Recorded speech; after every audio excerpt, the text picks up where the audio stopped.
Hey everyone, how are you doing? How's life treating you? If you hear the goats, they're pretty loud today. We live next to a goat farm. But I decided to go ahead and film anyway with them in the background because they, to me, represent the topic I want to discuss with you today. Family work.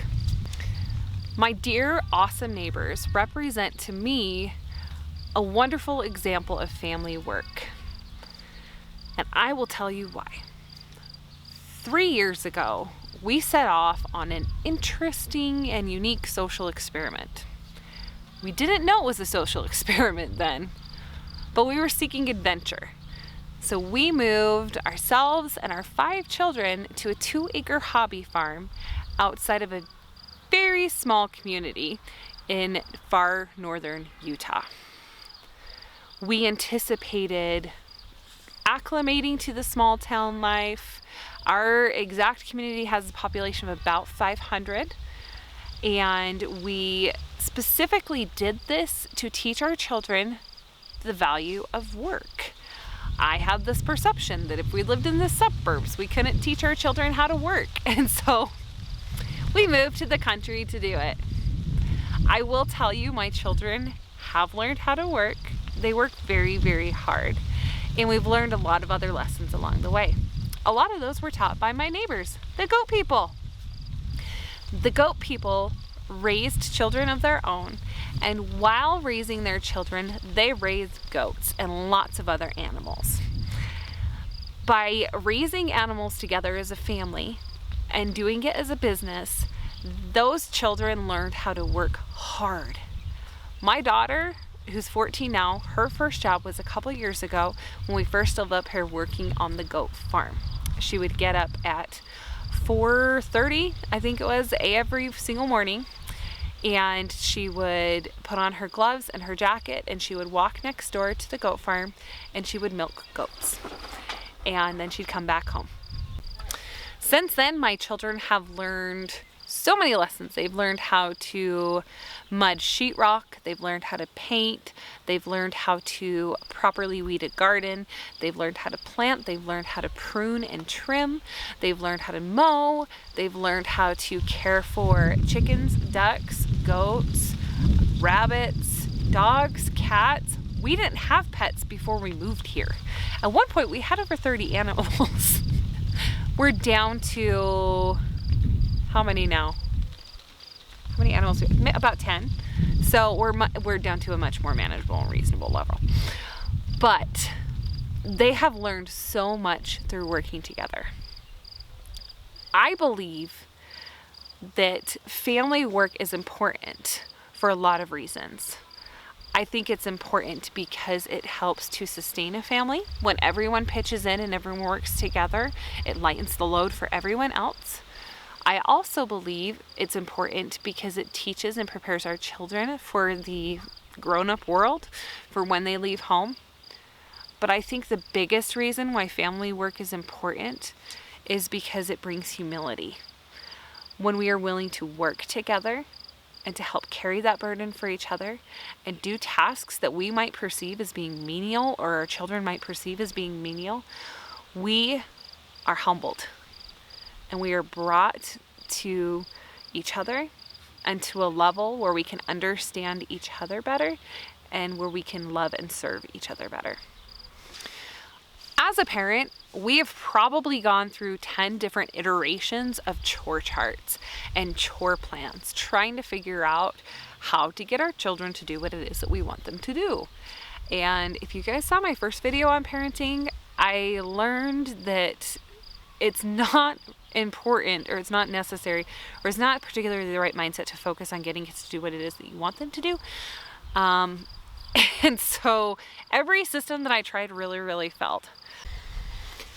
An author and parenting guru / philosopher that changed my paradigm on chores and how to work with children to complete tasks is Alfie Kohn. If you don't know who he is, I highly recommend you research him. He has a lot of videos on YouTube. He's kind of a genius. He really changed how I saw influencing children and he just changed my whole paradigm on a child's mentality. He talks about how children are innately self-interested. He calls it naked self-interest. It's just something that they do. It's part of who they are, because they know so little and they have such a little range of experience in this life. They tend to think in terms of rewards and consequences, and they're most interested in what will get me the biggest reward and what will give me the smallest consequence. And working with your children to adapt them to doing more family work, to accomplishing more things, to doing more chores. If you're using extrinsic motivations, if you're using bribes and whatnot, you may get short-term compliance, but you're going to continue to kind of breed and train that self-interest. And if you learn how to use extrinsic or intrinsic motivations, if you learn to teach them the importance of the chore or task at hand, if you work with them, if you give them part of yourself in that process by working with them, you give them your time. That's really what I meant by that. If you give them your time, if you work with them, if you teach them the importance, you teach them how fun or easy the task can be, and you make it a joy, you're going to be far more successful in influencing your children to like work, to appreciate work, and to have fun while doing it. We have been working on this with our children, with our 5 children, over the last year and a half, and we've made significant progress. We're still not perfect yet, and there are some personalities. No one child is alike. They all have their own innate, incredible personalities, and some of them need a little different coaching than the others. There's no one style or technique that fits all, but there are some true principles when it comes to teaching family work.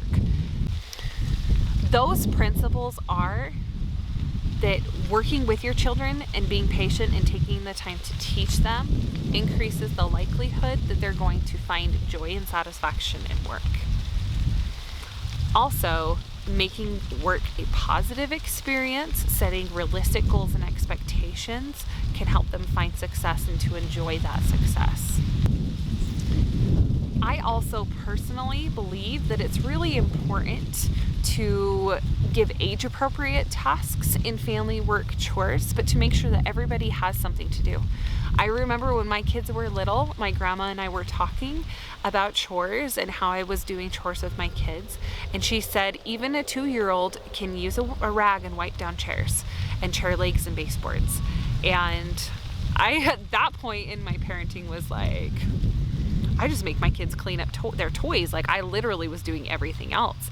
And so that taught me that I needed to start considering how they could contribute and start it young. And I don't feel like I did a good enough job because my children really complained and grunted and groaned about chores for years. And it's really only been the last year and a half that we've really found a way that works for us.